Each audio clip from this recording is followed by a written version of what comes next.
Assalamualaikum warahmatullahi wabarakatuh. Apa kabar pemirsa? Semoga Anda sehat selalu dimanapun Anda berada. Kita berjumpa lagi dalam acara Infus, informasi untuk sehat yang dipersembahkan oleh Promosi Kesehatan Rumah Sakit Umum Daerah Tugurejo, Provinsi Jawa Tengah. Dalam rangka memperingati Pekan Menyusui Dunia yang jatuh pada tanggal 1 sampai dengan 7 Agustus, mengingatkan kita akan pentingnya ASI eksklusif dan juga menyusui bagi bayi. Nah, oleh karena itu, maka pada episode Infus kita kali ini, kita akan mendiskusikan, kita akan membahas, mengupas tuntas tentang ASI eksklusif dan juga problematikanya. Bersama dengan saya, Hilmia Maulina. Seperti biasa, Infus pasti menghadirkan narasumber yang luar biasa dan expert di bidangnya. Termasuk Infus episode kali ini. Telah hadir bersama kita seorang narasumber yang luar biasa, yang bisa dikatakan beliau adalah ahli dalam hal perasian dan juga persusuan. Ya, hal ini disebabkan karena beliau adalah seorang praktisi kebidanan senior di Rumah Sakit Umum Daerah Tugurejo, Provinsi Jawa Tengah. Langsung saja kita sambut narasumber kita pada pagi hari ini, Ibu Yuni Hastuti SST. Selamat pagi Ibu Yuni. Selamat pagi Mbak Mauli. Iya, apa kabarnya nih Bu Yuni? Alhamdulillah sehat. Sehat selalu, udah luar biasa ya Bu ya. Oke.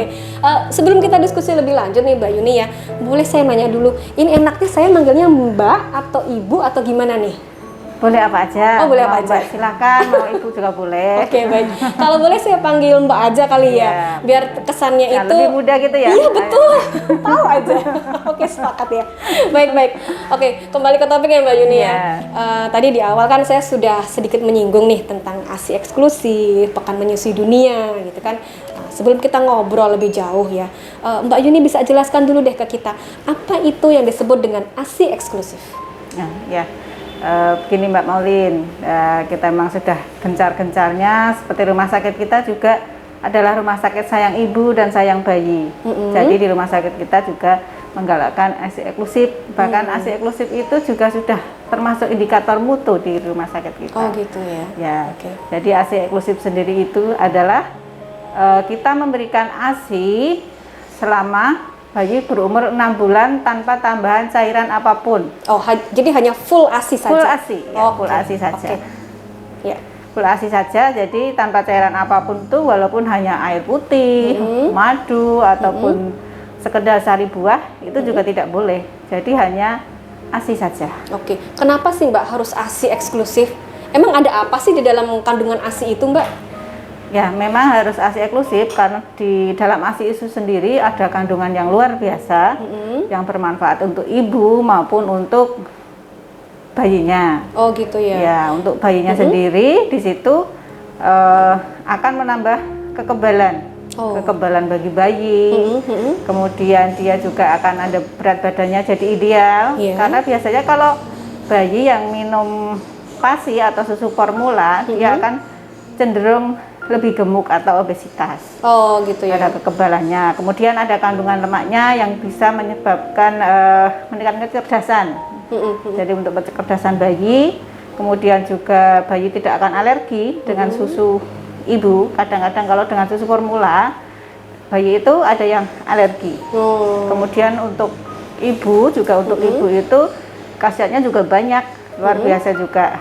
Jadi ibu itu bisa untuk KB, jadi untuk KB bisa jadi KB alami ya? KB alami dengan memberikan ASI, otomatis KB alami akan terjadi di tubuh ibu. Jadi nanti dia akan menstruasi setelah beberapa bulan itu, walaupun tanpa KB dia sudah otomatis kontrasepsi. Oh gitu. Kemudian juga untuk mencegah perdarahan pasca lahir, kemudian juga bisa mencegah kanker ovarium atau kanker serviks, kemudian juga untuk melangsingkan, karena dengan menyusui otomatis kalori ibu akan keluar. Oh gitu ya. Jadi Iya. salah satu tips biar cepat langsing Iya, setelah salah melahirkan satunya bisa menyusui juga menyusui, bisa ya. ya, Oh menyusui. gitu ya. Iya. Oke baiklah.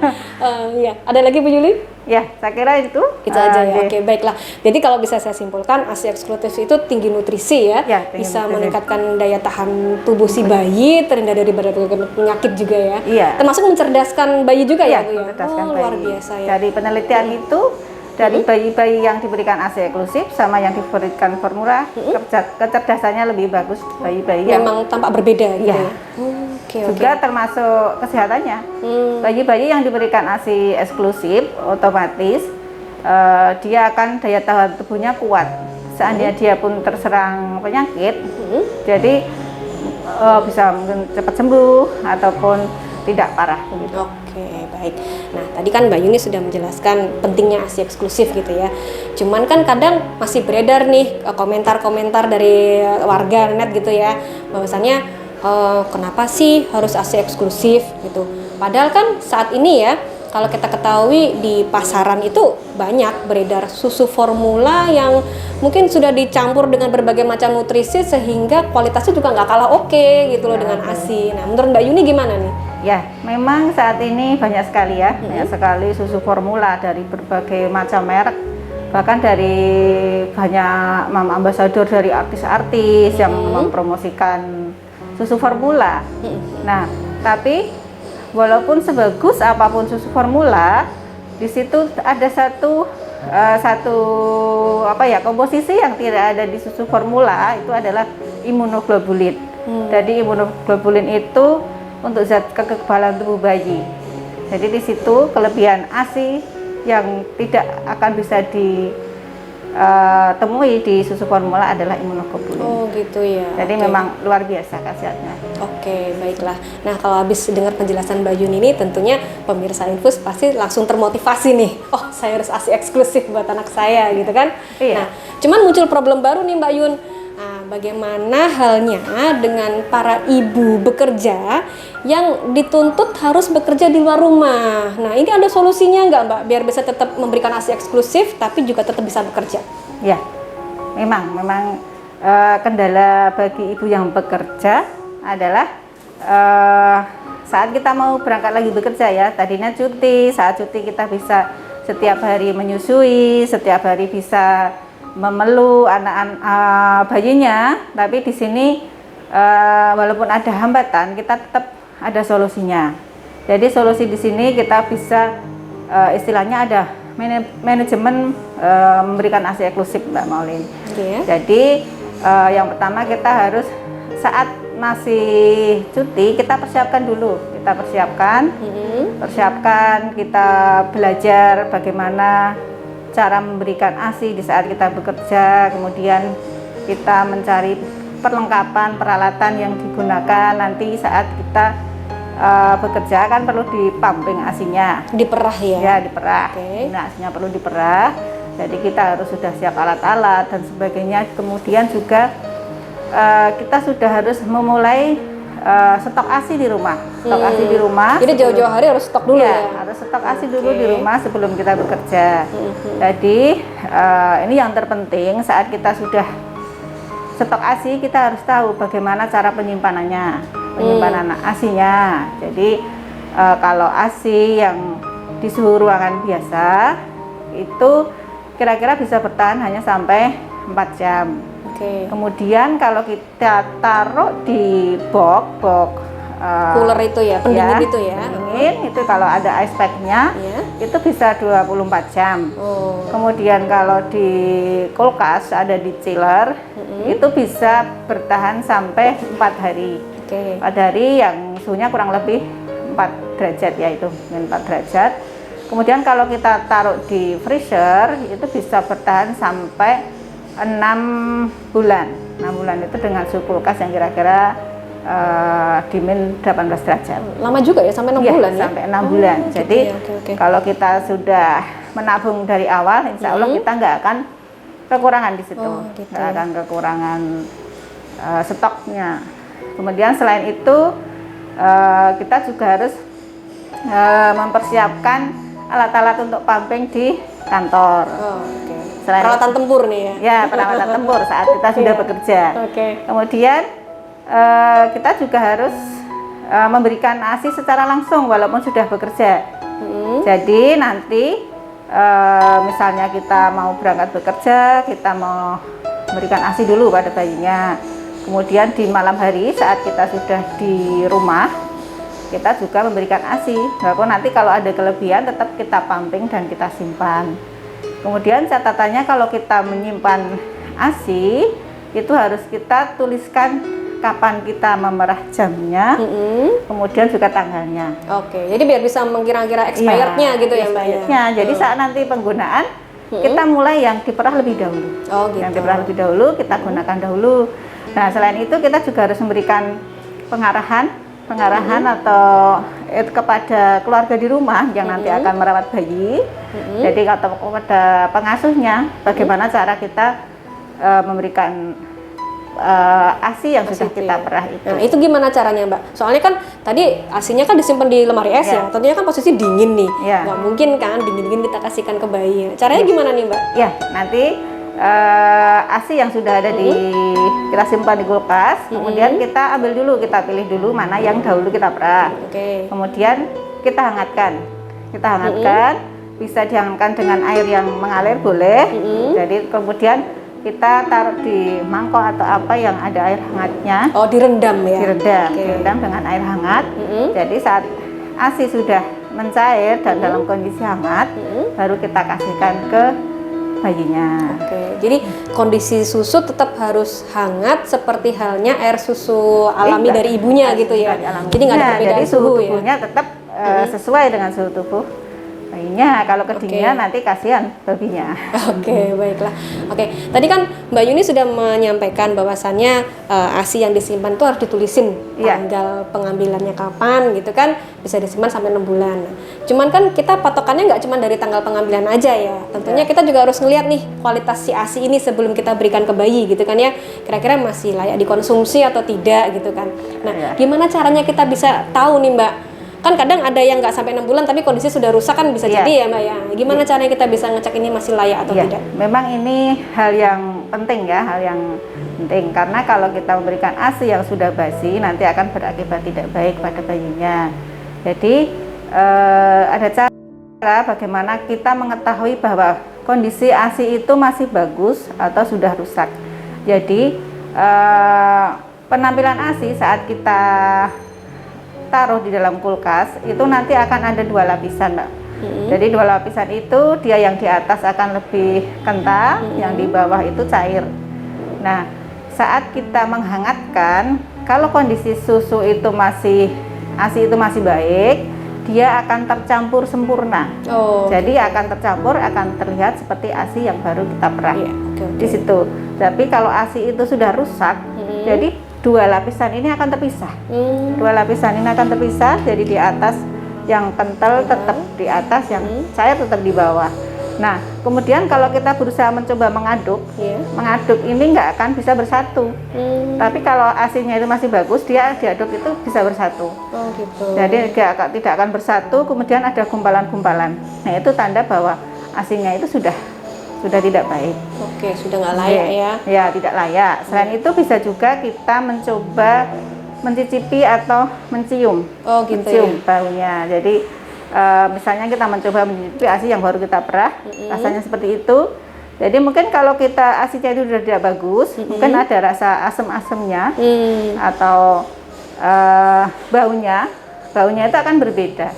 Sudah berubah ya intinya. Baunya. Mungkin jadi itu sudah ada bakteri yang masuk ke ASI yang kita simpan. Ya, baik.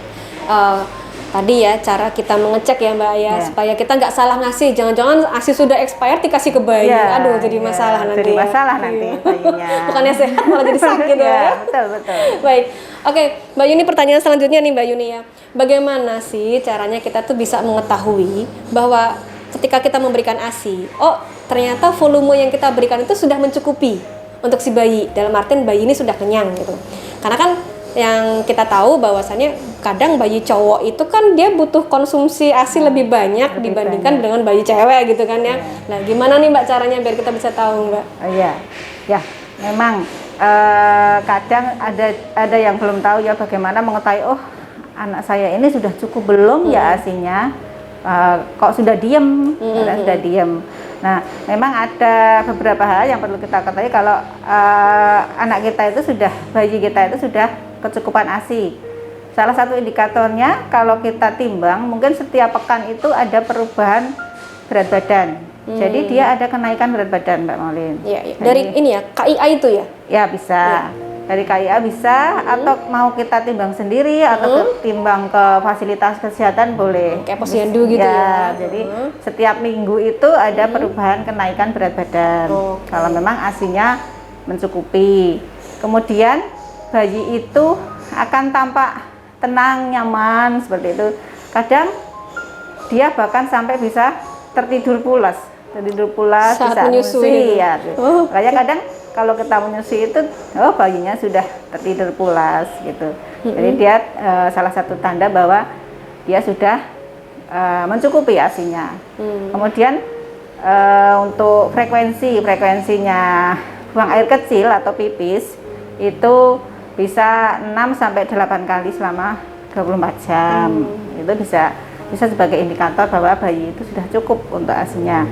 Kemudian untuk BAB-nya bisa 2 atau 3 kali selama 24 jam. Nah, kemudian selain BAB-nya 2 sampai 3 kali untuk sehari. 24 jam BAB-nya. Begitu. Oke, baik. Berarti indikatornya tadi itu ya, bayi sudah merasa. Terus sama ini ibunya yang dirasakan ibu itu payudaranya terasa longgar, plong. Nah, jadi lebih lembek.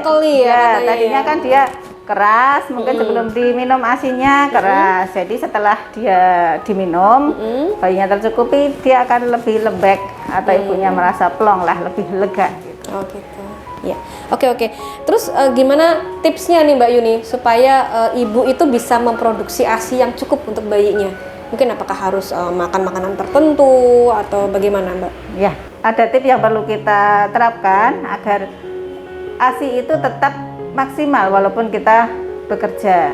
Salah satunya adalah kita membuat jadwal menyusui. Jadi saat kita sudah mau berangkat kerja, kita buat jadwal. Misalnya jadwal jam sekian kita memberikan ASI langsung, jam sekian kita pumping. Jadi nanti akan terbiasa. Kemudian kita latihan pumping selama cuti kita latihan pumping. Perlu latihan juga ya pumping itu ya? Latihan pumping.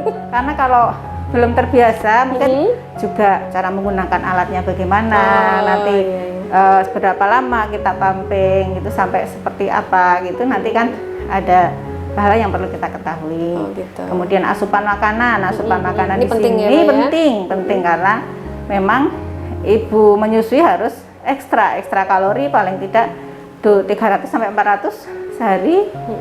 Jadi memang untuk menunjang produksi ASI yang lebih banyak. Kemudian asupan cairan yang tidak lupa karena kita juga menyusui kan kita selalu mengeluarkan kalori dan memberikan cairan ASI ke bayi, jadi cairan juga harus tercukupi paling tidak minimal 8 gelas selama 24 jam. Kemudian kita juga perlu koordinasi dengan teman-teman atau atasan kita di kantor bahwa kita memohon pengertiannya agar kita diberi waktu untuk pumping, untuk pumping di kantor. Kemudian jangan lupa kalau kita ke kantor membawa perlengkapan perang tadi, perlengkapan perang untuk pumping. Jadi nanti saat pumping kita alat-alat sudah siap di situ. Dan yang paling utama juga dukungan dari keluarga. Kalau dukungan penting juga ya itu. Penting juga. Jadi kalau keluarga mendukung, ibu akan rileks, ibu tidak stres. Jadi kan kalau ibu stres itu juga akan mempengaruhi Mbak Maulin. Gitu. Jadi kalau ibu akan stres itu akan mempengaruhi produksi ASI, otomatis berkurang. Itu juga saya punya pengalaman sendiri, saya baru bayi 7 hari, kemudian suami saya kecelakaan, jadi karena saya stres, memang saya produksinya berkurang. Berpengaruh ya? Iya, sangat berpengaruh. Itu seperti itu Mbak Moni. Iya. Berarti tadi support system pun juga perlu ya. Jadi dari lingkungan sekitar mungkin termasuk suami gitu ya, juga teman-teman kantor juga ya. Iya. Itu bagaimana dengan hal yang ini Mbak? Kadang kan di sosmed banyak komunitas-komunitas pejuang ASI. Itu juga bisa bantu support juga ya Mbak ya? Kita bisa masuk ke grup-grup yang ibu-ibu pejuang ASI yang akan memberikan ASI-nya secara eksklusif gitu. Iya gitu. Oke, baik. Berarti ternyata banyak hal-hal yang harus diperhatikan ya dalam memberikan ASI ya. Nggak cuman dari sisi kualitas ASI-nya, tapi juga psikologis ibunya juga sangat diperhatikan gitu ya. Memang. Oke, baik Mbak Yuni, terakhir nih sebelum kita tutup acara Infus pada pagi hari ini, mungkin Mbak Yuni bisa memberikan tips nih buat para pejuang ASI nih supaya selalu semangat memberikan ASI eksklusif. Ya, memang pejuang ASI adalah ibu yang luar biasa. Jadi untuk ibu-ibu para pejuang ASI, tetaplah berjuang untuk memberikan ASI eksklusif, jangan menyerah walaupun lelah. Karena dengan memberikan ASI eksklusif ke bayi kita, panjenengan semua akan menciptakan generasi masa depan yang sehat dan cerdas. Luar biasa. Oke, baik, menarik sekali ya kalau kita diskusi masalah ASI nih. Kayaknya butuh waktu lama untuk mengupas tuntas ini ya. Oke, dan alhamdulillah sih kita hari ini sudah kedatangan narasumber yang memang expert banget nih di bidang ASI. Jadi nggak salah nih manggil Mbak Yuni ya. Mungkin next time kalau kita mau diskusi lagi, semoga Mbak Yuni nggak sini ya, tetap berkenan gitulah untuk kita jadikan narasumber ya. Oke, baiklah. Jadi kalau pada bisa saya simpulkan untuk pembahasan kita pada pagi hari ini, yaitu yang pertama, ASI adalah nutrisi yang terbaik untuk bayi. Kemudian yang berikutnya adalah menjadi ibu bekerja bukan halangan untuk tetap memberikan ASI eksklusif. Serta keberhasilan dari pemberian ASI bukan hanya menjadi tanggung jawab ibu semata, tetapi juga support system seperti suami, keluarga, lingkungan kerja, dan juga beberapa komunitas-komunitas di media sosial yang bisa saling sharing pengalaman, kemudian juga bisa memberikan tips dan saran. Gitu ya Mbak Yuni ya?